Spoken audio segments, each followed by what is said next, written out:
Hey everybody, and welcome to our session on maximizing memory. My name's Paul Nowak. I'm the founder and CEO here at Iris Reading, and I think you'll find today's session helpful, especially if you have a ton of things that you need to remember.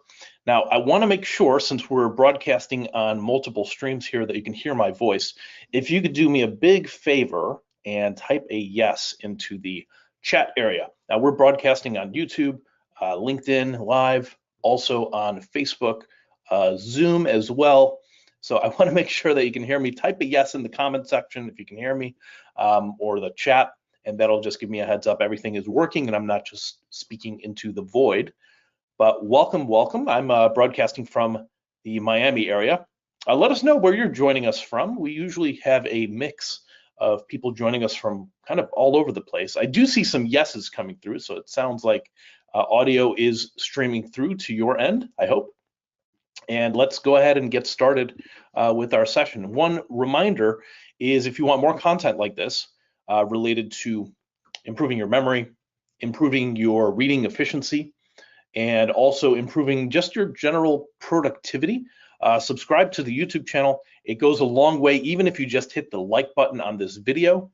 But if you want to subscribe for more content, I'm just Paul Nowak on YouTube. And if you're watching us on YouTube, that's just the subscribe button that you see on the screen there. So let's jump right into what we cover. And if you're not familiar with the work that we do here at Iris Reading, we work with both students and professionals. We've done these workshops for employees at NASA. We've done it for the military, specifically the Army and the Navy. We've done it for employees at Google, LinkedIn, and of course, a lot of university level students from Harvard and the various Ivy League schools to community college students. I went to a school in Chicago. That's my hometown. I was born and raised in Chicago. I moved to Miami a couple years ago. I kind of got tired of that cold weather. But basically, I went to DePaul University, and I remember struggling with reading as a kid. I was always more mathematically inclined, and I actually learned some of these what I would call study skills when I was in college. It started with me learning speed reading techniques from a professor that I had, and I always had it in the back of my mind. I was always wondering, how come I didn't learn this earlier? So I think these kind of skills are crucial to learn at any point in life. So some of you, I realize, are maybe you're taking this because you're a student. Some of you might be professionals. Regardless of when you're learning these kind of skills, they're crucial. We want to be able to read faster, so speed is important. Comprehension's obviously equally important, or actually more important. And retention, we want to remember what we've read. Sometimes you comprehend at the moment and you might not retain and remember later on. So we're going to focus mostly on retention today. And by the way, if you want to do a deep dive, we just launched this a couple days ago. And welcome everyone. Welcome Sarah, Jennifer, Michelle, Nada, I see in the comments over here, some direct messages coming through as well. For those of you that are interested in like a deep dive on improving your learning skills and reading faster, we just launched a speed reading boot camp, and this is going to start next week. I'm going to be teaching all the sessions, and if you go to irisreading.com/bootcamp, that's where you can find more info about that and getting signed up. It's basically 5 sessions. We're going to be going over advanced level speed reading exercises. We're going to be doing comprehension as well, heavy focus on that, memory techniques as well. And we'll cover a little bit of memory today and note-taking methods. So what are the ideal ways to take notes and best practices? That's normally a $497 program. We're reducing the price to $50 for a short period of time. So if you want to dive into that, feel free to check it out at irisreading.com/bootcamp. Link is in the chat. But first thing I want to mention is part of the reason why the name of our organization is Iris.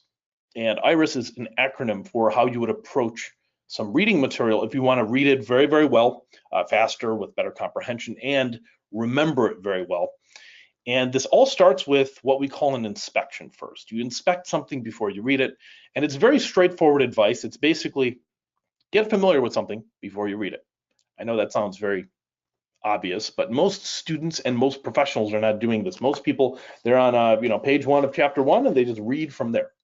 When it's a good idea to kind of jump around. If you're going through a chapter or a report or maybe even a journal article, the way you inspect is by reading headings, subheadings, introduction, Things that are basically popping off the page. That would include words that are in bold or italics. Things that are maybe you have some tables, charts, diagrams, figures to analyze. Now we're not going to dive into the details yet. When you are inspecting, you're just kind of getting the gist of it. So I just read the titles of those charts, tables, diagrams. If you were reading something, let's say, in the world of history, well, you might have some pictures along the way, right? A picture is worth 1,000 words, so you're just really flipping through your chapter casually, looking at any kind of charts, diagrams, headings, subheadings. You're also getting a sense of how long is this chapter. You ever have that happen to you where you've been reading for a long period of time and you start getting a little antsy in your seat and you're like, you get to the end of a page and you're like, please be the last page. You turn and nope, still got a couple more. You keep on reading, you get to the end of this page and you're wondering in the back of your mind, this has to be the end. Please be the end. Still no end in sight. Anyway, it's good to know what you're getting into and how many pages, what is the structure like. So all these things, including the conclusion, we want to take a look at that, because reading the conclusion and even the questions at the end, sometimes you have students will have questions that they have assigned from the teacher, right, or professor. Reading all of this first, that is what you do when we say inspect. Or if you had a short article like this, you just read the first sentence of each paragraph.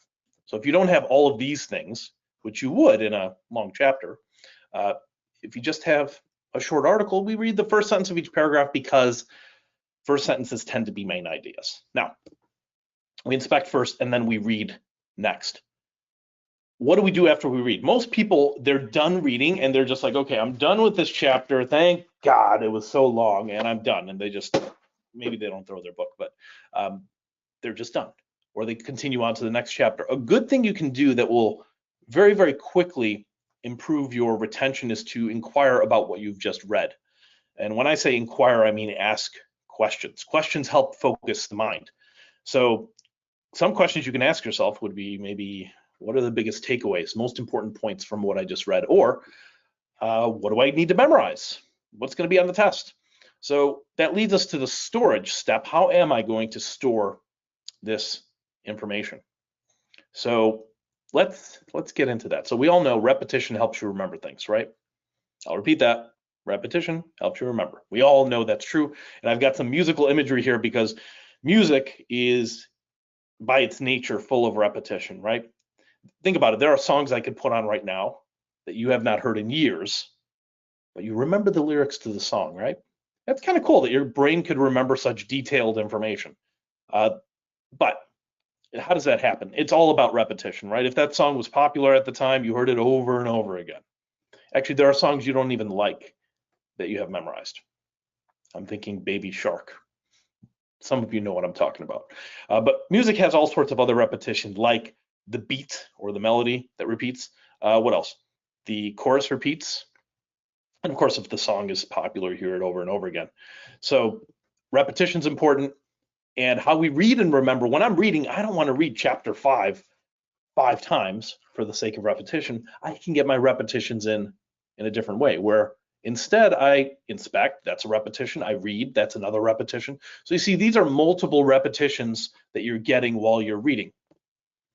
Let's talk about some other memory principles besides just repetition. Because if you just do repetition, that's a very boring way to study. It's also sometimes called rote memorization, when you just do like repetition to the extreme. There are other things that affect your memory. One of those things is something called visualization. That's your brain's ability to visualize something without that actually being there. They sometimes refer to this as the mind's eye. That's why I have this creepy image of a brain with an eyeball on it. So, okay, your mind's eye. And basically, like if I asked you to visualize a cup of coffee, you can picture, right? I mean, you might picture a mug, something like this, or you might picture like a Starbucks cup of coffee or Dunkin' Donuts, or if you're up in Canada, you might think of Tim Hortons. Anyway, we can do this. Even if I asked you to visualize a person, like a family member, your mom, dad, brother, sister, you can visualize what they look like. And your visual recall is part of the reason why you forget someone's name, but you remember their face. By the way, my name's Paul. You may have forgotten my name, and that's okay. People forget names all the time. I realize that. But you remember someone's face more easily is what I'm trying to get at here. By the way, we have a course on our website on how to remember names. If that's something of interest to you, it's a quick like micro course that we have there. Anyway, so your visual recall is better than your verbal recall. And that's why companies will have not just their name, but also some visual things associated to their brand. Now, there's one other thing that has a deep impact on your ability to remember things, and that is the idea that you remember things that are weird. Anything that's strange or ridiculous or just exaggerated is more memorable. That's why at some point during McDonald's corporate history, I don't know, somebody had the idea that, hey, let's use a clown to help sell more cheeseburgers.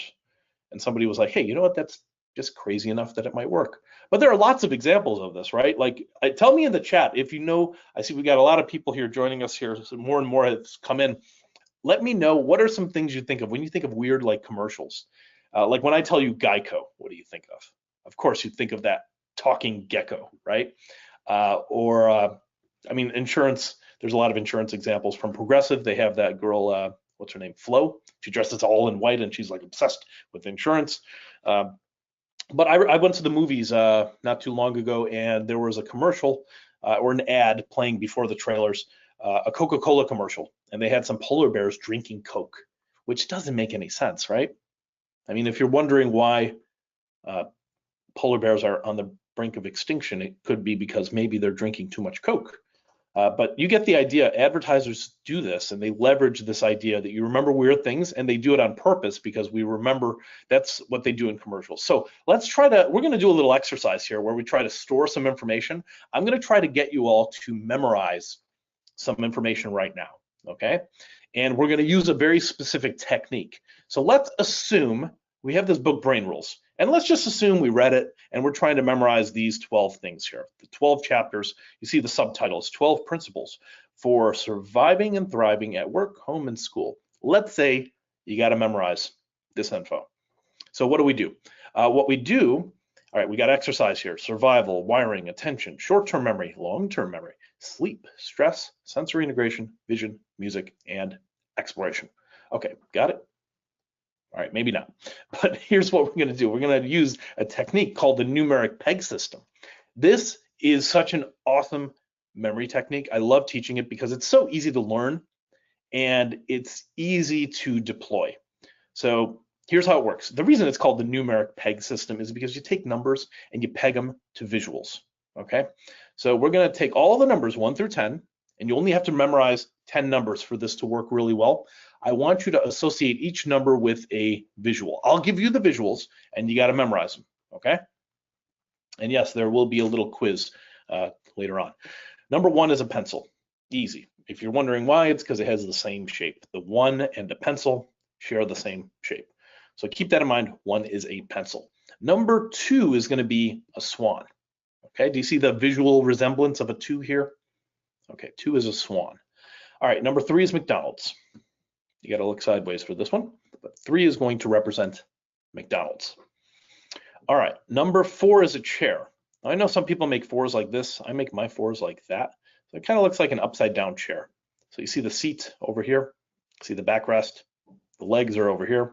Number 4 is going to be a chair. Number 5 is a hook.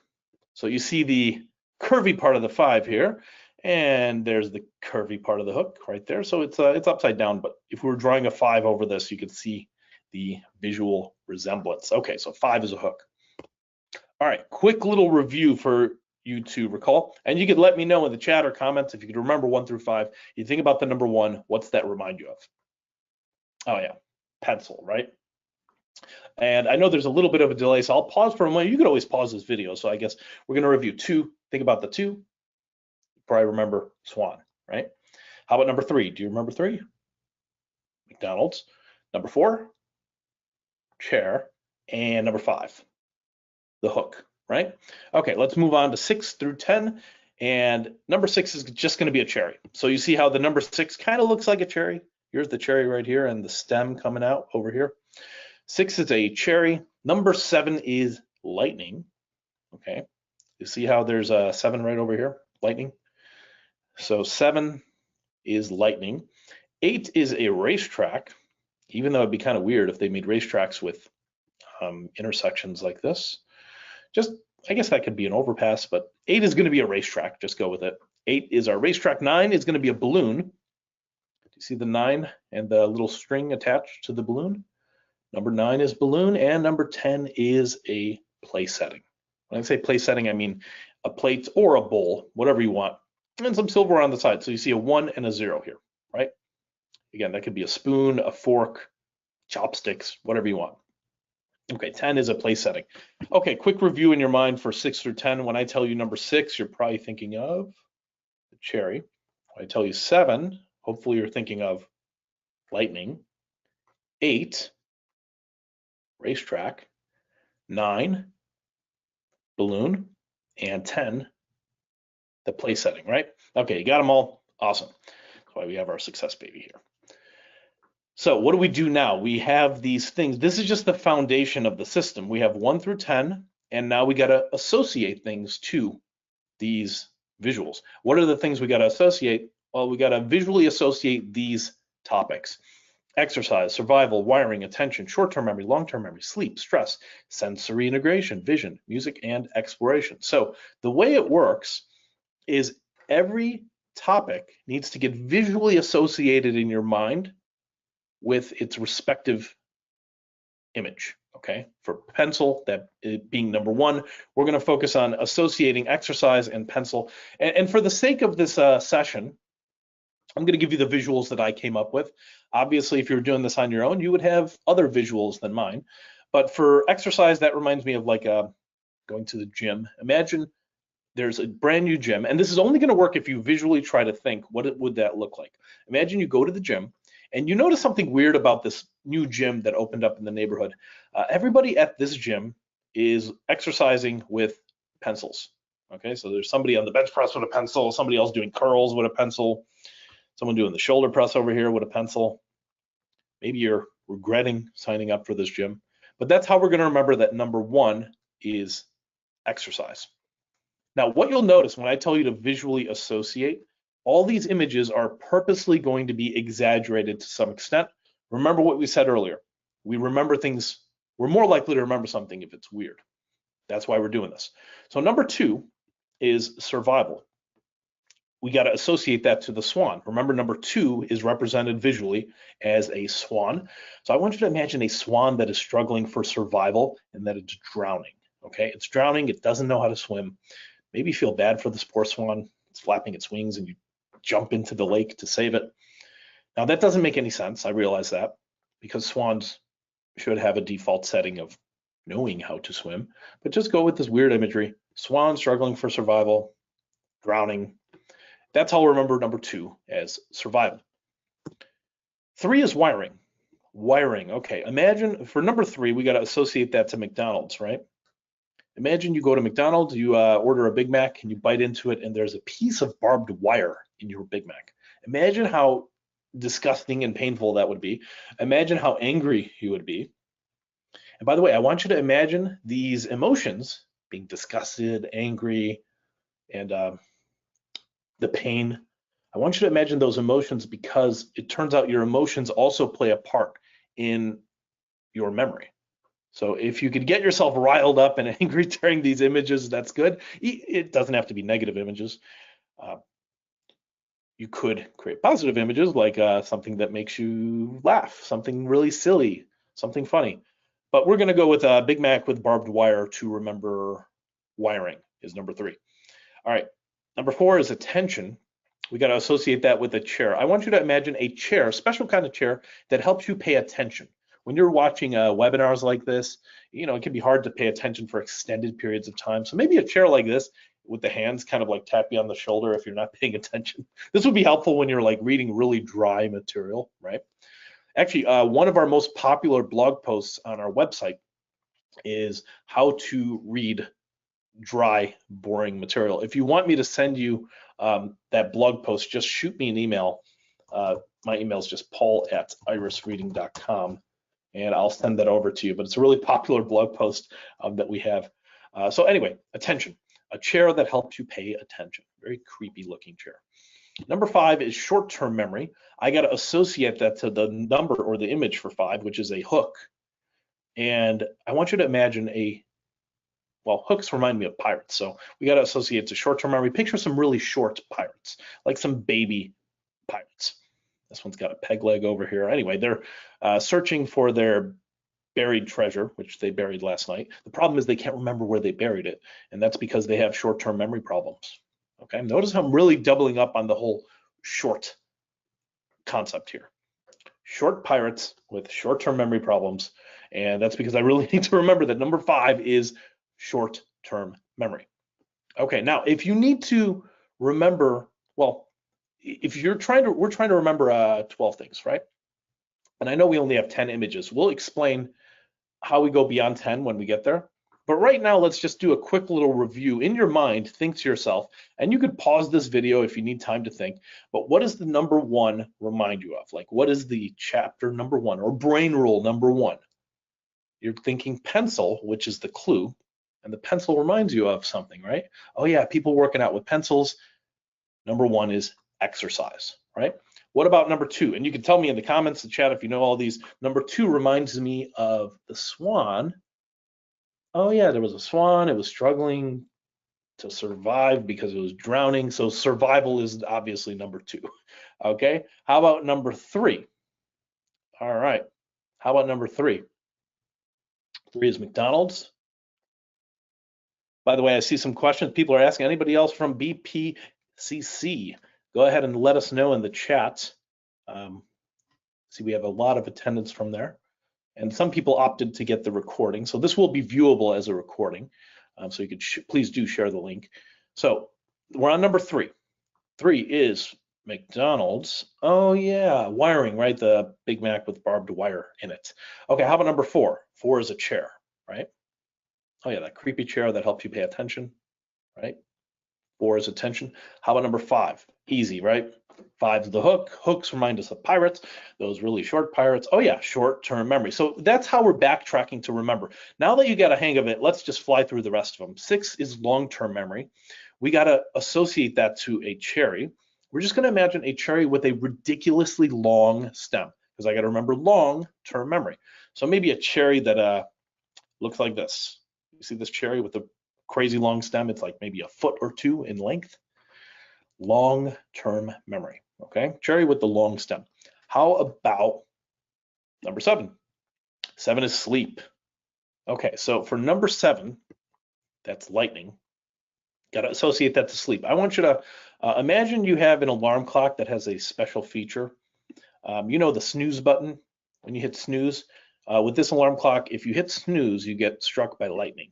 Okay, so imagine an alarm clock that has a snooze button striking you with lightning every time you press it to dissuade you from hitting snooze too often. Okay, that's how we'll remember sleep for 7. How about number 8? 8 is stress. Okay, I got to associate that to a racetrack. All right, 8 is racetrack, and I got to associate stress. Now, remember I said they'd never make racetracks with intersections like this? Imagine they did. And every time the race cars go across the racetrack, they're of course worried they might actually crash, and that is very stressful.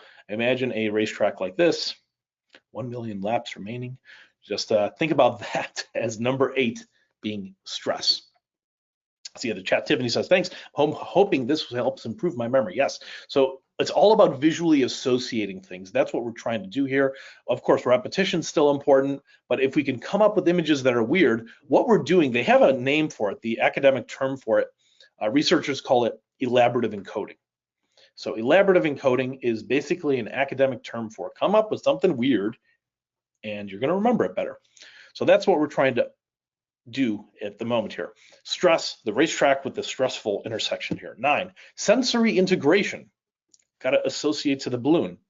Well, what we do here is we imagine a balloon, and this is all about your 5 senses. Sensory integration. Your 5 senses have images associated, right? There's your eyes, your hands, your nose, your ears, your tongue for taste. I want you to put all 5 of these body parts inside of a very large balloon. Don't picture a cartoon balloon like this. Picture like a really, really large balloon with an actual eyeball in there, a hand, a tongue, an ear, a nose. The more disturbing you make it, the better. So that's how we're going to remember sensory integration for number 9. Okay, number 10 is vision. Now we got a place setting, right, for 10, 1 and a 0 here. And I told you before that could be a plate or a bowl. I think you know where we're going with this. If we got to remember vision, what are we going to do here? Obviously, the most logical thing to do is to fill the bowl or plate with eyeballs. So imagine a plate or a bowl filled with eyeballs. Again, I would not picture something like this cartoony image. I would picture, like, think to yourself for a moment, what would a bowl full of eyeballs look like? I think they'd be kind of moist, kind of bloody, right? The optic nerve may be still attached. Again, the more disturbing, the better. That's how we're going to remember vision is number 10. And you already know how you're going to backtrack, right? If you got to remember these things, you're just thinking to yourself, okay, number six, what was that? The way you start to recall is by thinking, what's the 6 look like? Oh yeah, cherry. All right. What's that remind you of? Oh yeah, the cherry with the really long stem, long-term memory. How about number 7? When you think about number 7, you're thinking lightning. Hopefully that's enough to remember, oh yeah, lightning, getting struck by lightning when I hit snooze. That's all related to sleep. 7 was sleep. Number 8, the racetrack. Oh yeah, the racetrack. That reminds me of that intersection and the stress of potentially crashing into each other. Number 9, the balloon. What was the balloon filled with? Oh yeah, and then you remember sensory integration, right? The 5 senses, 5 body parts in there. And even if you didn't get it, don't worry. That's why we're doing a review, right? Repetition is still important. Number 10 is, of course, the place setting, plate or bowl. What's that remind you of? That hopefully reminds you of the bowl filled with eyeballs, right? And 10 is, of course, vision. Now, if you got them all, awesome. We still have, however, 11 and 12 to remember. Music is 11, exploration is 12. Here's how you expand the system, and it's not what you might be thinking. Some people think, well, 11, we'll just use, it's got 2 1s in it, right? So I'll use 2 pencils maybe, or pencil, and here's a number 2, pencil and swan for 12. No, don't do that. Here's why. If you do that, it's not very scalable. What if we get to 20? What if we got to remember 21 things and you use 12, a pencil and a swan? Now you're on 21 and you got to use a swan and a pencil. That's where your memories could get kind of crisscrossed. We don't want that to happen. So what you do instead, an easier way to scale the system up so you can remember, 15 things or 20 things or whatever, is you create a rule. You can think of it as a theme or a rule. And that rule has to apply to all the numbers, the next 10 numbers, 11 through 20. You got to use this, whatever the rule is. The rule can be any imagery that you want. The image that I use, my rule is snow. But your rule doesn't have to be snow. Your rule could be rain. It doesn't have to be weather related. The rule could be cars, books, babies, celebrities, anything you want. So let's just use this example as snow, okay? And snow has lots of potential images, right? Like a snowflake or a snowstorm, like a blizzard, a snowman. Let's do 11. The way it works, you are going to reuse a pencil because 11 has a 1 in this slot right here. The difference is, although we used 1 to remember exercise, right? People working out with pencils. The difference here is we're going to use pencil and some snow related imagery and some imagery related to the topic. So your image or story that you come up with has to have 3 elements: pencil, snow, and a visual for the topic. For 12, you do the same thing: swan, snow, topic. What are the topics? Here are the topics: music and exploration. So let's do music. So for music, I think of like a composer. So imagine a composer, and instead of that thick thing, you can tell I have no music background. I think they call it a baton. Anyway, instead of it being a normal baton, it is a giant pencil, okay? And imagine this composer, we got to include snow. Imagine this composer is like outdoors in front of his or her orchestra, composing music in blizzard-like conditions, okay? I'm thinking back to, again, my hometown is Chicago. If you've ever been to Chicago or never been, If you ever go there, there's a great park in the middle of downtown called Millennium Park, and they have this outdoor venue where during the summers, the Chicago Symphony Orchestra actually practices there, and you can go there, have a picnic. It's a great venue. But imagine something like this where you've got a composer and they're using a pencil and it's snowing, and none of this makes sense, but you go with that to remember music for 11. 12, we do the same thing, but with exploration. So the way this works, like if you're trying to create these visuals on your own, what you do is you start with, okay, the topic, what is the first thing that pops into mind when I think of this topic? For me, exploration reminds me of like space exploration. For you, it might be something else. Let us know in the comments or in the chat, what does exploration remind you of? It might be, I don't know, exploration also reminds me of Indiana Jones. Exploration reminds me of Dora the Explorer. Exploration reminds me of like traveling. Like travel is a form of exploration when you're going somewhere new. So there's a lot of things. You take whatever it reminds you of. For me, it was space. And then you add snow and a swan. So I'm going to have this swan-shaped spaceship, and believe it or not, it's snowing in space. Doesn't make any sense, but I'm going to go with this image of a swan-shaped spaceship. It's very, very hard to say, swan-shaped spaceship. Okay, too many S's in there. So that's how I'm going to remember 12. So you get the idea. Now, if you had to remember this, you could remember this not only in order. I see Michelle says Indiana Jones. Exactly. That's what I was thinking when I thought of exploration, in addition to space exploration, among other things, right? It also reminds me of like exploring the jungle, Mount Everest, exploring the oceans. All sorts of images can come up. And think about this. If you had to recall this now, you can probably even recall this out of order, right? Like if I told you, what is number 3? Can you remember number 3? Probably, right? And if you have trouble remembering 3, you just got to think back to, okay, 3. What is the image for number 3? Oh yeah, it's McDonald's. And that reminds me of, oh yeah, the Big Mac with barbed wire in it. Wiring is number 3, right? I see a comment in the chat. I was thinking like old wooden ships exploring the globe and a swan-shaped ship. You can definitely go that route, a swan-shaped ship. I had a swan-shaped spaceship. So anything that works here. So think about number 10. If I told you number 10, you're thinking of the plate or the bowl, right? Oh yeah, that reminds us of vision, right? Let's do a quick little quiz, see if you can remember all of them. I'm going to mark them off on this little Post-it note as we go. I think you probably got them in your head, right? Oh, and you know what? I don't even have to give you the number. I could give you the title, and you're going to know exactly what chapter number it was. What chapter is short-term memory? That's right. I think you got it. You're thinking about short-term memory. Oh yeah, the short pirates. What's that related to? What number? Oh yeah, 5, right? Okay, how about stress? Where does stress go? That's easy, right? Stress is number 8.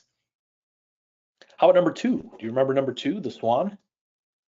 Oh, that's right. So this is just a way to jog our memory, right? The number 2, the swan, reminds us of that swan that was like drowning, struggling for survival. That's how we remember 2 was survival. How about number 11? Remember, snow is involved and a pencil is involved. Snow and pencil. Oh, that's how we get to the composer with the snow, and he's composing music in the blizzard-like conditions. Music is number 11. How about number 4? Can you remember number 4? The chair. Oh yeah, chair. That reminds me of attention. The chair with the creepy hands. Remember that? That help you pay attention. Number 7, lightning. Oh yeah, lightning reminds me of that alarm clock and getting struck by lightning. So yeah, I'm glad you guys are liking this. I see a comment here. This is great. You got to keep practicing. Yes, this comes down to practicing. You know what's cool? Once you start learning and utilizing this system, your images can stay the same. So you find that you recall them faster, because to me, 1 is always a pencil, 2 is always a swan, 3 is always McDonald's. You can use different images if you want, but I always use the same. It's good to, once you have your images decided on, you keep them consistent. Look, we're almost done here. How about number 12? Remember, snow is involved, snow, and a swan is involved, right? Because 12 has a 2 in it. Snow and swan. Oh yeah, that swan-shaped spaceship, or you mentioned in the chat the wooden swan-shaped ship, right? Exploring, exploration is 12. How about number 6? You can think of number 6, right? 6 is our cherry. Oh, that's right, cherry with the long stem, long-term memory. We only got a couple left here. Number 1, the first one we did, easy, right? Pencil is number 1, reminds you of exercise. 9, this is the final one on our list, I think here. I marked them all off. 9 was the balloon. Oh yeah, the balloon with the body parts, right? And sensory integration, right? The 5 senses. If you got them all, great. The way you expand the system, if you got to remember 25 things or 37 things, you just make a new rule for 21 through 30. Make another rule for 31 through 40. I hope you never have to remember 43 things in a precise order, but if you did, at least you have a system for it. That's better than not having a system. It's always a good idea to have a strategy or some sort of a tool. This is just a learning tool that can help us when we need to store information. Okay, now there's one other thing here, and when it comes to just memory in general, it's a good idea to always make sure that you're paying attention and have some sort of level of focus. So there's it's a quick read. It's about 100 pages in length. This book, Focus, A Simplicity Manifesto in the Age of Distraction. The author's given us permission to freely distribute this book. If you want me to shoot you an email with the PDF of this book, just send me an email. My email is just paul@irisreading.com. And if you send me an email, I will reply with the PDF of that book. And also, for those of you looking to do a deep dive, if you're trying to read faster, get better comprehension, remember, we have this boot camp that's starting next week. It's going to be 5 sessions. I'm going to be teaching all the sessions. We will do more work on memorization. There's other memorization techniques out there. We'll do a lot of exercises in this. This is what drills and exercises. That's why we're calling it a boot camp. We'll be doing speed reading exercises. We'll be doing comprehension exercises to improve that. Also, other memorization techniques and note-taking methods. So if you're trying to boost your productivity, this is a solid investment. It's not going to be $497. We're reducing the price to $50. So we're doing that for a short period of time. You can go to the website irisreading.com/bootcamp to check that out. Also, follow us here on YouTube. I understand not everyone's in a financial position to take a course like this. That's fine. If you want some more additional content that we'll be streaming here on YouTube, subscribe to the channel here. It's just my name, Paul Nowak. And if you're watching us right now on YouTube, it's just down below. And if you hit the like button, that also gives us it's a big way to support this channel, because then other people find out about these techniques. And I think these are crucial to learn if you're going to be a more productive student. So I hope you found today's session helpful. Try to see if you could still remember those brain rules later on today or tomorrow. And if you want to connect on LinkedIn, here's my contact info. You can just search for my name on LinkedIn, or if you want to follow on Instagram, here's the handle for that. But I want to thank you all so much for attending. I hope you found today's session helpful. If you like this, please share with your friends. We're going to keep this up as an archived recording. But thank you so much for your time and attention, and have a great rest of the day. Take care.